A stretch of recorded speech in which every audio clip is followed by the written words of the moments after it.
Hello. Hi guys, I'm Tanavi P. We are at the fantastic Dallas Fan Expo with the wonderful Maurice LaMarche.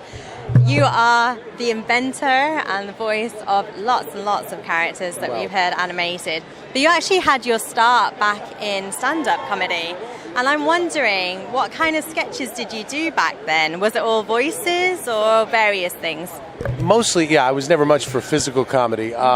So I would do impressions in my act, and I would do little bits like, I'd say, we all of us performers, we all worked as odd jobs before we got into performing, and so here's what Johnny Carson would be like as a waiter, and he'd be like, good evening and welcome to Chateau Maine, where the specialty of the house is smoked salmonella, and I'd just do different actors as waiters, little skits, that type of thing, and then I kind of fell sideways into animation. Well, I understand animation is something that you've always been a fan of. Oh, always. Yeah, so what did you watch when you were growing up? I used to love the Bugs Bunny cartoons. Oh, yeah. But I also loved, there was a little-known cartoon called Hercules, 1963. Hercules, hero of song and story, Hercules. And I loved that cartoon. I loved Beanie and Cecil, Bob Clampett cartoon from 1962.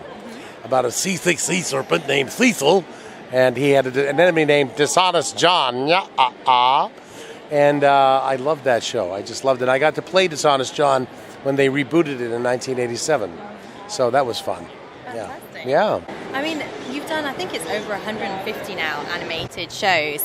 So I'm certainly at events like this where you have fans coming and asking you about all sorts of things. Are there ever any roles where you can't remember doing anymore? A gentleman who's a big collector of animated cells and photographs showed me a few things that I went, I did that? Who is that? What's the name of that character? He wanted me to sign with the character name. He was like, that was G9. Oh, right, G9, the robot dog in Inspector Gadget and the Gadget Boy. Okay, got it. And it's like things like that left me. The Chinese Emperor in Gadget Boy. I mean, things like that I always remember. Random sort of unusual roles. It's a lot of stuff. I mean, like you said, 150. I hadn't even counted lately, but yeah, it's just been I have not been out of work since 1985. Well, that's definitely a good thing. Yeah. So you'd think I'd dress better, but whatever. But You're a voice actor. It's not about that's the true. But I've been lucky to make a living since 1985, so it's a beautiful thing.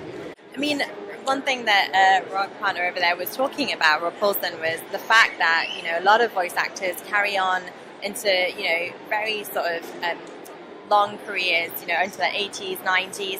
Is there some point, do you think, where you might retire and try something else? Not unless life forces me to. I really see myself doing this until the voice doesn't hold up anymore. I mean, I don't want to be one of those voice actors that you can hear the dentures clacking around and and losing strength in the voice. The only other thing I'd love to do is write, but I can never seem to discipline myself. I've got a lot of writer friends, and I know the one thing that happens with them is they make themselves sit down in the room alone and for 6-7 hours and just write. And I lose patience with myself after 15 minutes if something brilliant hasn't come to me. Yeah. Or I've got a session to run off to, or whatever it is. But that's the only thing that I know I don't have is that discipline to do it. It's not that I don't have ideas. I don't have the discipline, and I need to discipline myself. But that's the only other thing I can see myself doing. Well, I was wondering when you were mentioning about the voice sort of giving out, what do you do to maintain your voice? Do you have any kind of warm-up routine at all?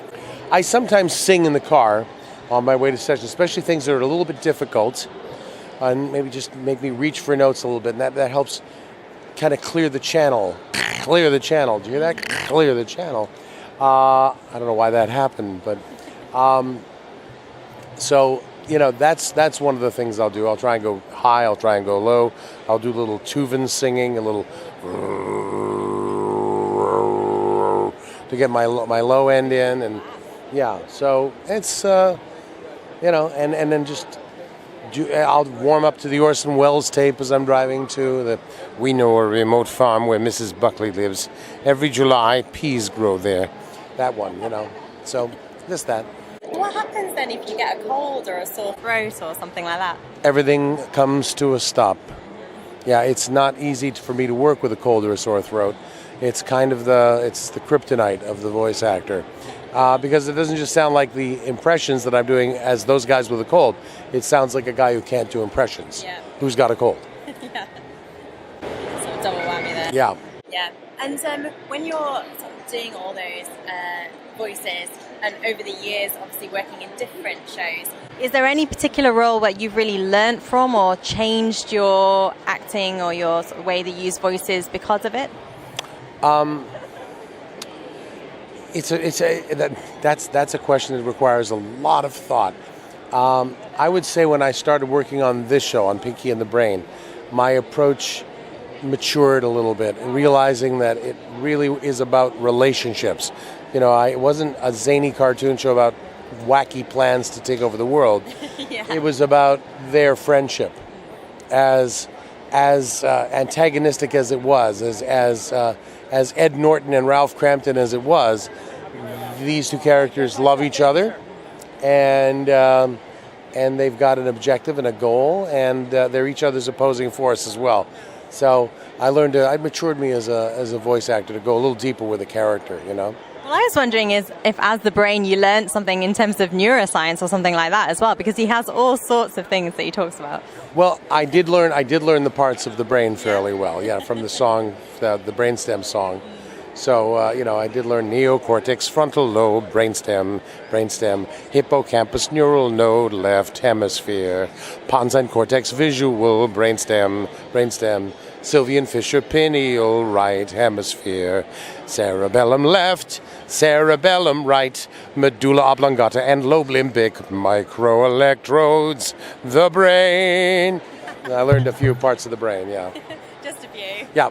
The great thrill of this is when I do these shows, at least once a show, some young doctor or nurse or neurosurgeon comes up to me and says, "Thank you.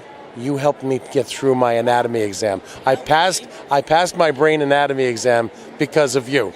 So I can attest to that. Yeah, you can. That's right. You told me that the other day.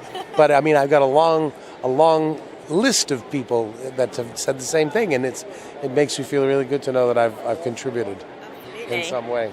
Well, one of the things I was wondering is the fact that you've been in the business for such a long time. Looking at animation now, it feels like a golden age in the sense that you've got a lot more mainstream or adult and movies that are animated that are huge. Did you ever envisage that happening when you started? Certainly with the aspect of CGI coming into play.